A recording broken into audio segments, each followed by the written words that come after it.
Hello everyone, कैसे हैं आप सब। आशा करती हूँ कि आप सब ठीक होंगे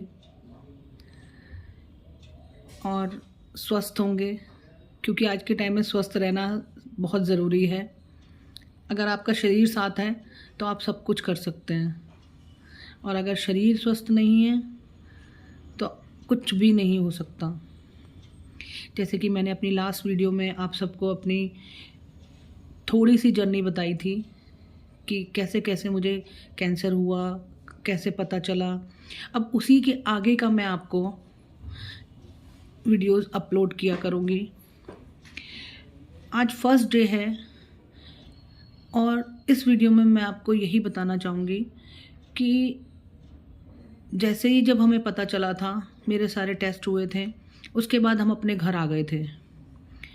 हमने फटाफट से, हमें ऐसा लगा कि मतलब मेरे हस्बैंड इतना एकदम से सुनते ही रोना स्टार्ट कर दिया था। जैसे उन्हें पता चला उन्होंने रोना स्टार्ट कर दिया कि तेरे को तो ये बीमारी है। तो मैंने कहा कोई बात नहीं, अगर भगवान ने भी ये बीमारी मुझे दी है तो उसको मिलके करेंगे, सही हो जाऊंगी मैं, आप परेशान मत हो। और चलो कोई बात नहीं, अब रहने दो रात में, क्योंकि लेट हो गया था, बहुत रिपोर्ट्स मिली मेरी, पता चला तो बहुत लेट हो गया था। तो मैंने कहा कोई बात नहीं, आप परेशान मत हो, हम सुबह ही जल्दी मॉर्निंग में वापस अपने घर चलेंगे।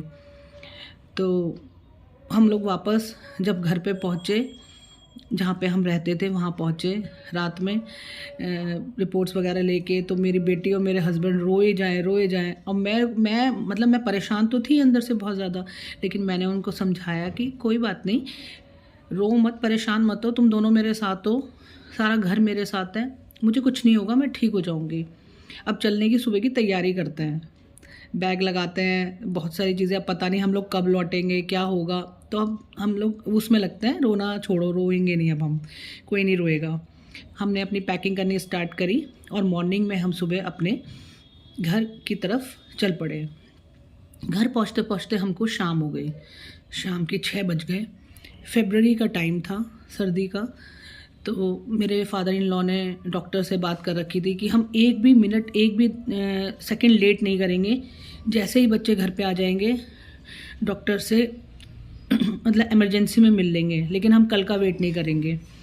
तो वही हुआ कि हम लोग रात में ही पहुँचे, 6-7 बजे के करीब पहुँचे थे हम मेरे फादर इन लॉ और मेरे हस्बैंड मुझे लेके डॉक्टर के पास पहुँच गए। जब डॉक्टर के पास पहुँचे तो उन्होंने सारी रिपोर्ट्स देखी, तो डॉक्टर भी थोड़ा शॉक्ड रह गया। उन्होंने बोला कि मैं पता नहीं क्यों ये रिपोर्ट्स जो आपने वहाँ आपने कराई है, जहाँ पे आप रहते थे, मैं इनको नहीं मानूंगा, आप मेरी रिपोर्ट्स दोबारा कराइए सारी। तो डॉक्टर ने मुझे मैमोग्राफी और MRI और वो CT स्कैन, मतलब हर पूरा मेरा बॉडी चेकअप के लिए, सारी रिपोर्ट्स के लिए बोल दिया। अब रात हो चुकी थी, तो तब तो होनी ही नहीं थी मेरी रिपोर्ट्स। तो हमने नेक्स्ट डे मॉर्निंग में, जैसे ही मॉर्निंग में मतलब मेरे फादर इन लॉ ने बोला कि नहीं, अभी हम जो है चलेंगे 10 बजे के करीब, सारे टेस्ट कराएंगे। तो उस दिन पूरे दिन मेरे टेस्ट हुए शाम तक, मतलब थोड़ा थोड़ा हिंट मतलब दिया डॉक्टर्स ने जहाँ पे टेस्ट कराया, लेकिन इतना नहीं, क्लियर नहीं बताया, क्योंकि वो यही बोल देते हैं आप अपने डॉक्टर को दिखाइएगा, वहाँ पे पता चलेगा क्या होना है।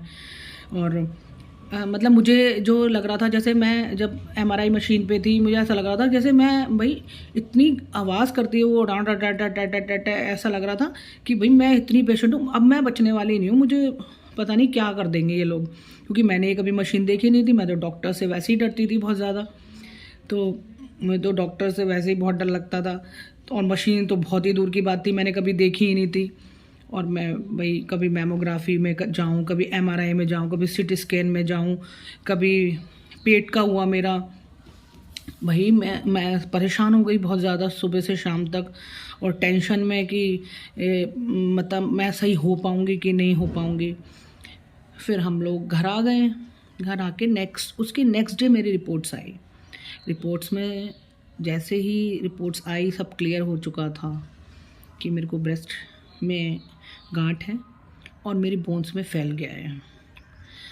और जब घर में पता चला तो सब ने रोना स्टार्ट कर दिया, पूरे सब, मतलब ऐसा हो गया हमारे घर में जैसे अब मैं गई। फिर भी मैंने अपने आप को समझाया कि नहीं, मुझे जो बीमारी है वो तो मुझे झेलनी है, लेकिन जो मेरे फैमिली वाले हैं सब, मुझे उनको भी समझाना है कि मुझे कुछ नहीं होगा। क्योंकि सबसे ज़्यादा मैंने इस बीमारी में ये देखा है कि सबसे ज़्यादा ज़रूरी है विल पावर।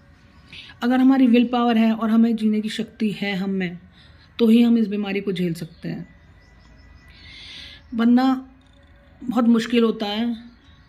और मुश्किल कुछ भी नहीं है, अगर हम सोचें तो बहुत कुछ मुश्किल है, और हम अगर चाहें तो हर चीज़ को हम आसान बना सकते हैं।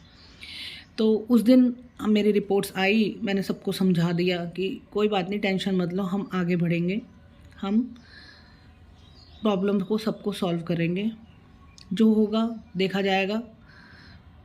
मुझे जीना है अपनी बेटी के लिए, अपनी फैमिली के लिए, अपने हस्बैंड के लिए, मुझे सबके लिए जीना है, मुझे कुछ नहीं होगा। तो आज के लिए इतना ही। नेक्स्ट वीडियो मैं बहुत जल्दी आप लोगों के सामने अपलोड करूँगी। धन्यवाद।